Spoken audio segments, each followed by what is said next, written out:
दोस्तों, आज की कहानी है नन्नन जी बेटी अपने मायके में प्रॉपर्टी में हिस्सा लेते हुए अच्छी नहीं लगती हैं।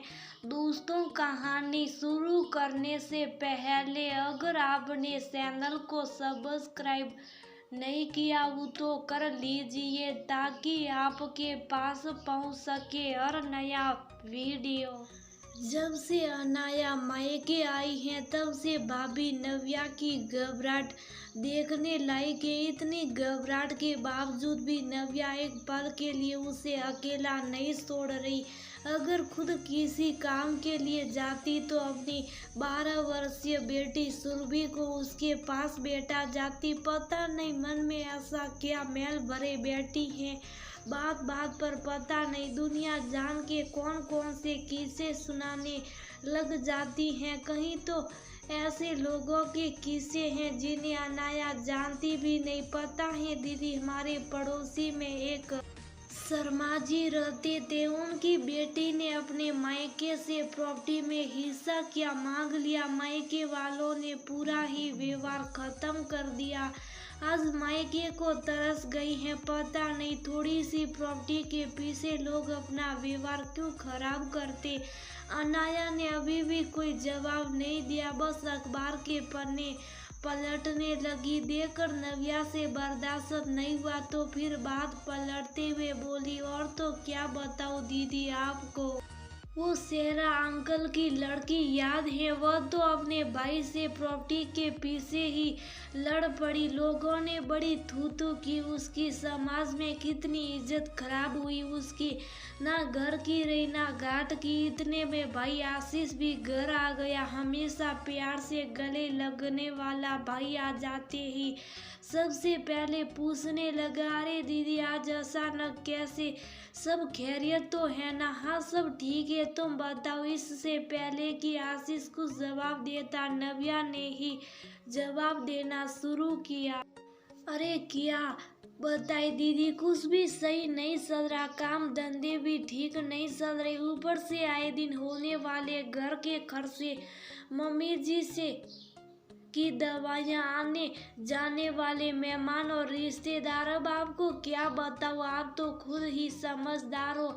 हालत बहुत ही टाइट हो रखी है। इसी चक्कर में मैं तो अपने मायके भी नहीं जा पाती। 2 पैसे बसे वही अच्छा है। उसकी बात सुनकर अनाया सिर्फ मुस्कुरा कर रह गई। आखिर जानती थी कि पिताजी की मौत के बाद नव्या के मन में क्या चल रहा। पिताजी की वसीयत के हिसाब से अनाया प्रॉपर्टी में आशीष के बराबर तो ना सही लेकिन 25% की हिस्सेदार है। बाकी का हिस्सा पिताजी ने माँ और आशीष के नाम बराबर कर दिया। बस यही हिस्सा नव्या की आंखों में खटक गया। इसलिए जब भी वह मायके आती उसे इस तरह के किस्से जरूर सुनाती जिससे अनाया का मन बदल जाए और वह प्रॉपर्टी में से हिस्सा छोड़ दे। पर अनाया ने कभी इस बारे में बात करना सही नहीं समझा। पर नव्या तो अक्सर ऐसा करती थी। पर आज भाई को क्या हो गया, वह तो ऐसा नहीं करता था। फिर भाई के चेहरे को पढ़ने की कोशिश करने लगी तो भाई भी जेब मिटाते हुए बोला, हाँ दीदी वाकई हालत खराब चल रही है। खैर तुम माँ से मिली क्या?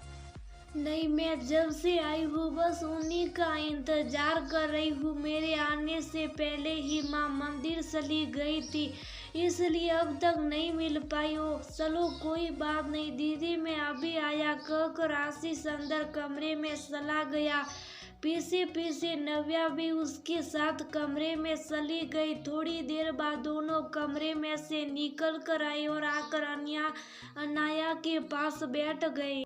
दीदी हमें आपसे कुछ कहना था। हाँ तो कहो, क्या बात है? वह दीदी मैं वो आपसे, वह दीदी वो बात। अरे क्या मैं वो कर रहा है, बोलता क्यों नहीं, क्या बात है? अरे ये तो क्या बोलेंगे दीदी, लो मैं बोलती हूँ। नव्या आशीष को एक तरफ बिठाकर खुद उसकी जगह बैठ गई और बोली, देखो दीदी आप तो बेटी हो, अपने ससुराल में मस्त रहती हो लेकिन यहाँ तो हमें ही जूझना पड़ता है ना। क्या मतलब? देखो दीदी, मुझे बात घुमा फिरा कर कहने की आदत तो है नहीं। मैं तो सीधे सीधे कह रही हूँ। भला एक बेटी अपने मायके में प्रॉपर्टी में हिस्सा लेते हुए अच्छी लगती है क्या?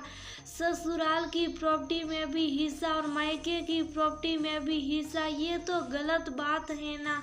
बेचारा भाई अकेला जिंदगी भर माता पिता की सेवा करे, उनके खर्चे उठाए और बहन आकर प्रॉपर्टी में से हिस्सा ले जाए, गलत नहीं है क्या? नव्या, तुम कहना क्या चाहती हो? साफ साफ कहो। देखो दीदी, साफ साफ तो ऐसा है कि आप प्रॉपर्टी में अपना हिस्सा छोड़ दो। आपकी पढ़ाई लिखाई और आपकी शादी ब्याह में भी तो पापा ने इतने खर्चे कर दिए हैं ना। फिर आए दिन के 30 त्योहार भी दिए थे। अब काहे का प्रॉपर्टी में हिस्सा, बताओ। सबसे पहले तो अनाया ने आशीष की तरफ देखा, जो बिल्कुल मौन रहकर नव्या की बात को स्वीकार कर रहा था। अब तो अनाया ने फैसला कर लिया कि जवाब देना ही पड़ेगा। आखिर इतने दिन से सुन रही हैं तो सोनार की एक लुहार की तो करना ही पड़ेगा।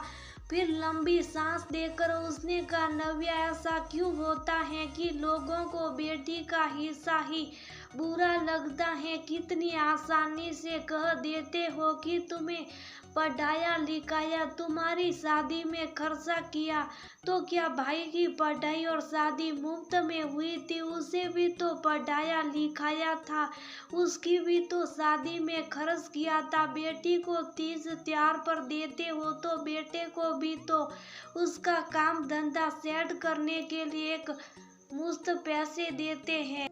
और रही बात सेवा की, तो माँ घर के कामों में भी तो तुम्हारी मदद करती है, तब तो बुरी नहीं लगती। तुम्हारे घर और तुम्हारे बच्चों की केयर टेकर बन जाती हैं तो तुम्हें बुरी नहीं लगती। लेकिन जैसे ही बेटी के हिस्से की बात आई, माँ की सेवा तुम्हें फट से याद आ गई। बेटियां सेवा करने से नहीं ही सकती, ये समाज की ही विडंबना है कि खुद माता पिता ही मना कर देते हैं बेटी के घर आकर रहने से। मेरे पिता ने ये हिस्सा मेरे नाम पर किया है, आखिर मैं भी तो उन्हीं का अंश हूँ। ये उनका आशीर्वाद है, मैं उसे बिल्कुल नहीं छोड़ूंगी। बाकी अब तुम भी समझदार हो, मतलब आप अपना हिस्सा नहीं छोड़ेगी। अगर तुम अपनी बेटी को प्रॉपर्टी में से कभी हिस्सा नहीं दो तो मैं अपना हिस्सा छोड़ देती हूँ। बाकी तुम्हारी मर्जी। अनाया की बात का नव्या और आशीष के पास कोई जवाब नहीं था। हाँ, लेकिन इतना जरूर हुआ कि अनाया का प्रॉपर्टी में हिस्सा लेने के बाद व्यवहार नाम मात्र का ही